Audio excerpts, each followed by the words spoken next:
తాకట్లో ఉన్న మీ బంగారాన్ని విడిపించి ఆ రోజు ఆన్లైన్ రేటుకి కొంటాం. Sharma gold company. నమస్తే, మీరు చూస్తుంది సుమన్ టీవీ. నేను మీ కీర్తి. నాతో పాటు ప్రముఖ ఆస్ట్రాలజర్ సురేష్ బాబు గారు ఉన్నారు. నమస్తే సురేష్ బాబు గారు. కీర్తి గారు నమస్కారం అండి. ధనుసు రాశి వారికి మార్చిలో ఎలా ఉండబోతోంది అంటారండి? రాబోయే మార్చి మంత్ మనకి ఫాల్గుణ మాసానికి అసోసియేట్ అయి ఉంటుందండి. మనకి మార్చి మంత్ బిగినింగ్ నుంచి ఫాల్గుణ మాసం కూడా బిగిన్ అయి ఉంటుంది. రెండు ముఖ్యమైన పండుగలు, ఒకటి హోలీ ఉంటుందండి. ఈ మంత్ ఎండ్లో మనకి ఉగాది కూడా వచ్చేస్తుందండి. సో ఉగాదితో మనకి న్యూ ఇయర్ స్టార్ట్ అయిపోతుంది. ఇందులో వచ్చేటప్పటికి మనకి ఫైనాన్షియల్ ఇయర్ కూడా స్టార్ట్ అవుతుందని మనం చెప్పుకోవాలన్నమాట. రెండు రకాల కోయిన్సిడెన్స్ కలిసి ఉన్నాయండి. సో ఈ మాసంలో మనకి 12 రాశుల వరకు ఎలా ఉందో చూద్దాం. ఫస్ట్ మనకి జ్యోతిష శాస్త్రం ఎందుకు ఉపయోగం, దీని ద్వారా మనం ఎలా బెనిఫిట్ పొందాలి అనేది చాలా మందికి తెలవదండి.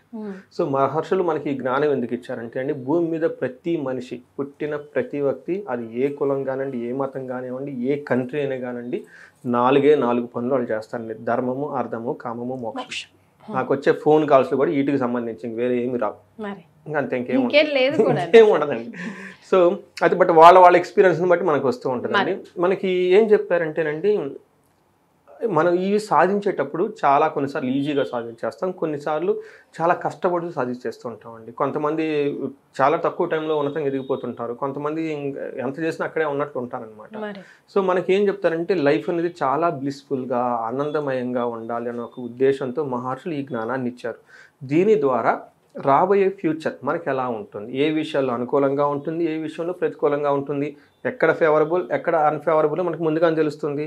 మనం ఏం చేయాలి, చాలా క్లవర్గా ఎక్కడెక్కడ మనకు ఫేవరబుల్గా ఉందో మన ఎనర్జీ టైం అంతా అక్కడ ఇన్వెస్ట్మెంట్ చేయాలి. ఎక్కడెక్కడ మనకు ప్రతికూలంగా ఉందో ఫస్ట్ దాన్ని తెలుసుకోవాలి. మనకి యాక్సిడెంట్లో జరిగిన అవమానాలు ఏది జరిగినా ఈ అన్ఫేవరబుల్ కండిషన్లోనే, ఇది ఇక్కడ మనకు అన్ఫేవరబుల్గా ఉంది కాబట్టి ఆ విషయం జాగ్రత్తగా వదిలేయాలి. లేదు చెయ్యాలి అనుకుంటే కొంచెం ప్రికాషన్ తీసుకొని చేయాలండి. అలా ఈ శాస్త్రం మనకి యూజ్ అవుతుంది. బికాజ్ ఇండికేషన్, ఒక దిక్సూచి. అందుకని జ్యోతి అంటే చీకట్లో డార్క్గా ఉంటుంది తర్వాత, కాబట్టి ఒక లైట్ మనకు పడితే ఒక కాంతి వస్తుందండి. సో అందుకని మన జ్యోతిష శాస్త్రం మన మహర్షులు ఇచ్చారు. ఇది ఒక గొప్ప సైన్స్ అనమాట. సైన్స్ బియాండ్ సైన్స్ అని నేను అంటూ ఉంటాను అనమాట. సో ఈ సైన్స్ ప్రకారం మనకి ఈ జ్యోతిష శాస్త్రం ప్రకారం, అందులో వేదిక జ్యోతిషం నేను చదివేది వేదిక ఆస్ట్రాలజీ ప్రకారం. సో ధనుసు రాశి కనుక చూసుకుంటే ఇందులో ముందు ఫస్ట్ నక్షత్రాలు చూద్దాం. మూల 1, 2, 3, 4 పాదాలు, పూర్వాషాఢ 1, 2, 3, 4 పాదాలు, ఉత్తరాషాఢ ఫస్ట్ పాదం. ఇదంతా మనకి ధనుసు రాశిలో ఉంటారు. పేరు బలం కనుక మనం చూసుకుంటే వీళ్ళకి యో, ఏ, బా, బి, భూ, దా, భా, దా, బే ఈ అక్షరాలు మూరాల ఇదే సౌండ్తో ఉన్న అక్షరాలంతా మనకి ధనుసు రాశి కింద వస్తారండి. మన గ్రహ స్థితిని కనుక చూసుకుంటే వీళ్ళకి సూర్యుడి యొక్క సంచారం మీన రాశిలో మార్చి 14 నుంచి ఉందండి. అదే రాశిలో ఆల్రెడీ అక్కడ రాహు ఉన్నారు, బుధు, శుక్రుడు కూడా అక్కడే ఉన్నారండి. ఈ యొక్క అన్ని గ్రహాల యొక్క స్థితితో పాటు కుజుడికి మిథున రాశిలో కూడాను ఉన్నారండి, మిథున రాశిలో ఉన్నారు. ఈ యొక్క గ్రహ స్థితిని కనుక చూసుకుంటే వీళ్ళకి ఎక్కువ గ్రహాలు 4వ ఇంట్లో ఉన్నాయండి, 4th హౌస్లో ఎక్కువ ఉన్నాయి. వీటి ప్రకారం చూసుకుంటే సూర్యుడు మారక ముందు వీళ్ళకి లక్ష్మి అని చెప్తారు. సూర్యుడు మారిన తర్వాత మానహాని, శోకం, ధన ప్రాప్తి, సుఖ సుహృతాభివృద్ధి అని చెప్తారు. వీటి యొక్క సూక్ష్మంగా బ్రీఫ్గా ఈ చిన్న సాంస్క్రిట్ ముక్కలో మన మహర్షులు చెప్పేశారు. ఎలా ఉంటుందంటే వీళ్ళకి ఫస్ట్ 15 days ఏ పని చేసినా బాగా సక్సెస్ వస్తుంది. తర్వాత మార్చి 14 తర్వాత వీళ్ళకి కొన్ని సందర్భాల్లో అవమానాలు చేయాలి అని చూసే వాళ్ళు ఉంటారు, కానీ వీళ్ళు చాకచక్యంగా తప్పించుకుని వెళ్ళిపోతారు, వాటికి గురి కారు. తర్వాత వీళ్ళకి ధన ప్రాప్తి వచ్చే అవకాశం ఎక్కువగా ఉంటుందండి. అంతేకాకుండా ఫ్రెండ్స్ తోటి వాళ్ళ సహకారంతో చాలా వృద్ధి సాధిస్తారు. సో ఇది సమ్మర్ ఈ మంత్ అంటే ఎలా ఉండబోతుంది అనేది మనం డీటెయిల్డ్ కనుక చూసుకుంటే, సూర్యుడు 4వ ఇంట్లో ఉండి 10th దృష్టిని చూడటం వల్ల సూర్యుడు మిక్స్డ్ రిజల్ట్ని ఇస్తున్నారని చెప్పాలి. ఒక రకంగా మంచి రిజల్ట్ ఇస్తారు. సూర్యుడు తను చేయాల్సిన కొంచెం ఇబ్బందుల నుంచి వీళ్ళు తప్పించుకుంటారు, వాళ్ళకి విపరీత వేద ఉండటం వల్ల. యాక్చువల్గా మనకి ధనుసు రాశి వాళ్ళకి చాలా ఎస్కేప్, వాళ్ళకి రాబోయే చాలా అన్ఫేవరబుల్ కండిషన్స్ తప్పించుకొని ముందుకెళ్ళిపోతారండి. వాళ్ళకి ఎక్కువ వాటి బారిన పడరు. ఈ మంత్ వాళ్ళకున్న విశిష్టతమైన ఈ మాఘ మాసం, మనకి ఫాల్గుణ మాసంలో ఉన్న విశిష్టత అది. మార్చి మంత్లో వీళ్ళకి చాలా విషయాలు నెగిటివ్గా జరగాలి, కానీ గ్రహస్థితి అనుకూలంగా మారటం వల్ల చాలా వాటిని తప్పించుకొని ముందుకెళ్ళిపోతారు. వీళ్ళకి ఫస్ట్ ప్రొఫెషన్ రిలేటెడ్ మ్యాటర్స్లో ప్రమోషన్స్ వచ్చే అవకాశం చాలా ఎక్కువగా ఉంది. ధనుసు రాశి వాళ్ళకి అంత ఎక్కువగా లేదు, నాకు తెలిసిన ఎక్కువ ఫోన్ కాల్స్ నాకు ఉన్న వీటిలో లాస్ట్ 2-3 months నుంచి కొంచెం ఇబ్బంది పడుతూ ఉన్నారనమాట. అయితే ఈ మంత్లో వీళ్ళకి చాలా ప్రమోషన్స్ వచ్చే అవకాశం ఎక్కువగా ఉంటుంది. వాళ్ళు అప్పటిదాకా ఏదైనా కనుక సాధించాలి అని అనుకుంటే వాళ్ళకున్న డ్రీమ్స్ అవన్నీ రియలైజ్ అయిపోయి చక్కగా సాధించేస్తారు. ఓకే. తర్వాత వీళ్ళకి కొన్ని విషయాల్లో కొంచెం జాగ్రత్తగా ఉండాలి. ప్రయాణాల్లో చికాకులు వచ్చే అవకాశం ఎక్కువగా ఉంటుంది. జనరల్గా ఏమిటంటే సౌఖ్యహాని అభోజనం అని చెప్తారనమాట. గృహ ఛిద్రం అంతఃక్లేశ ప్రయాణ విఘ్నేషు మాప్నోతి. జనరల్గా దూర ప్రయాణాలు చేసేటప్పుడు 1-2 సార్లు చెక్ లిస్ట్ ఉన్నాయా లేవా, అక్కడ వాళ్ళకి మనం ఏ పర్పస్ మీద వెళ్తున్నామో వాళ్ళు కరెక్ట్గా ఉన్నారా లేదా, వాళ్ళు మనకి సుముఖంగా హెల్ప్ చేయడానికి ఉన్నారా లేదని 1-2 సార్లు వెరిఫై చేసుకొని ట్రావెల్ చేయడం చాలా మంచిది. టయానికి భోజనం చేయాలి. తర్వాత ఇంటి విషయంలో కొంచెం కేర్ఫుల్గా ఉండాలి. వీళ్ళ మైండ్ ఈ మంత్లో ఎలా ఉంటుందంటే ఇంటి విషయాల్లో కొంచెం గ్రాంటెడ్గా తీసుకుని నెగ్లెక్ట్ చేసి ప్రొఫెషనల్ మ్యాటర్స్లో ఎక్కువ ఇన్వాల్వ్ అయ్యే అవకాశం ఎక్కువగా ఉంది. సో ఇంటికి సంబంధించిన విషయాల్లో కూడా 1-2 సార్లు మీకు తెలుసు మీరు బిజీ అవుతున్నారు ప్రొఫెషన్లో, ముందుగానే ఏమైనా వాళ్ళ ఇంటికి కావాల్సిన విషయాలు వాటందరికీ చెప్పుకొని 1-2 సార్లు ప్లాన్డ్గా చేస్తే బాగుంటుంది. అంటే అంత పెద్ద ఇబ్బంది పెట్టేది ఏది లేదండి వీళ్ళకి ఈ మంత్లో. ఒక రకంగా ధనుసు రాశి వాళ్ళకి ఒక నార్మల్గా ఉండేది అని చెప్పుకోవాలి. కుజుడు వీళ్ళకి కూడా మిక్స్డ్ రిజల్ట్. మళ్ళీ వీళ్ళకి ప్రొఫెషనల్ మ్యాటర్స్లో చాలా బాగుంటుంది. అయితే వీళ్ళకి ఇంట్లో ధనం కోల్పోయే అవకాశం ఎక్కువగా ఉంది. దొంగలు దోచుకునే అవకాశం ఎక్కువగా ఉంది. అందుకని ఏ విషయాలు పెడితే ఆ విషయాలు, కాస్ట్లీ ఐటమ్స్, జ్యువెలరీ కానివ్వండి, తర్వాత డబ్బు విషయంలో చాలా జాగ్రత్తగా పెట్టుకోవాలి.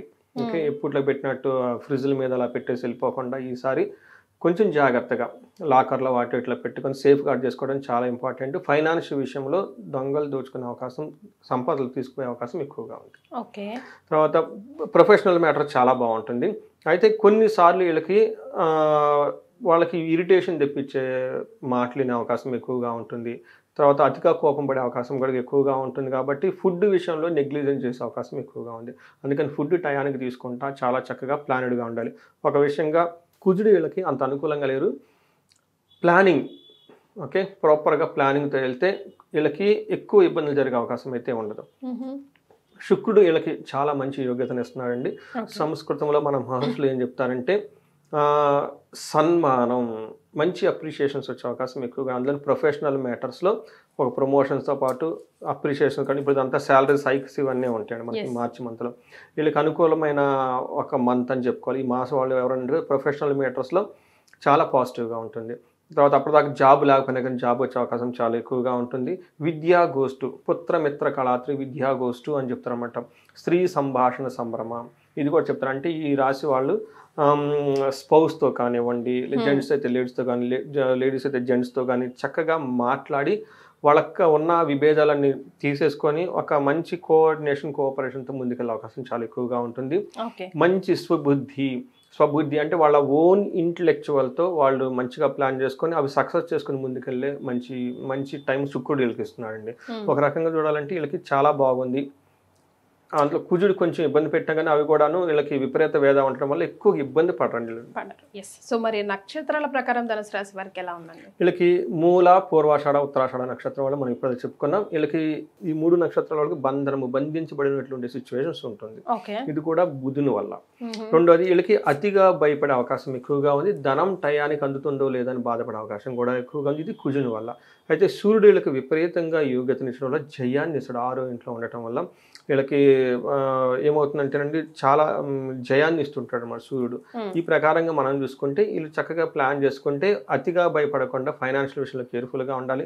బంధించబడినట్లు సిచ్యువేషన్స్ వస్తే వీళ్ళకి పైన ఎక్స్పర్ట్స్ని కలవటం, మెంటార్స్ని కలవటం, జ్యోతిష్కుల్ని కలవటం, వాళ్ళ హారోస్కోప్ ఒకసారి చెక్ చేసుకొని ఆ సందిగ్ధత నుంచి బయటపడే అవకాశం ఎక్కువగా ఉంటుంది.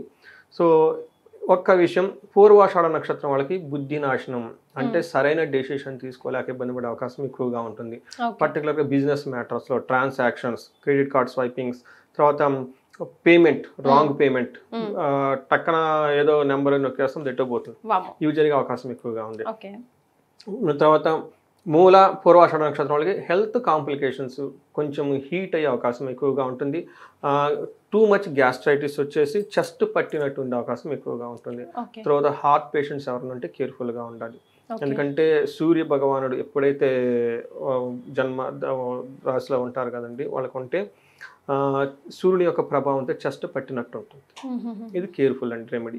సో బట్ మిగతా అన్ని విషయాల్లో బాగుందండి. మరి వీరు ఎలాంటి రెమెడీస్ పాటించాలంటారు? సో ఒకటి వీళ్ళకి రెమెడీ ఏమంటే ప్రతిదీ సక్సెస్ఫుల్గా ఉందండి, ఎక్కడ ఏది లేదు. కానీ ఎవరైనా గనక ఇబ్బంది పడుతూ ఉంటే వీళ్ళు మన్యు పాశుపత అభిషేకం ప్రదోష కాలంలో కనుక పుట్టమట్టి తీసుకొచ్చి శివలింగంతో చేస్తే ఎలాంటి పైన సక్సెస్ వస్తుందండి. ఓకే. రెండోది వీళ్ళకి రెండిటి వల్ల అనుకూలంగా లేదు. ఒకటి శుక్రుడు అనుకూలంగా లేరు, బుధుడు కూడా అనుకూలంగా లేరు. శుక్రుడికి అధిష్టాన దేవత మహాలక్ష్మి, బుధుడికి అధిష్టాన దేవత విష్ణుమూర్తి. వీళ్ళకి లక్ష్మీనారాయణను పూజించాలి.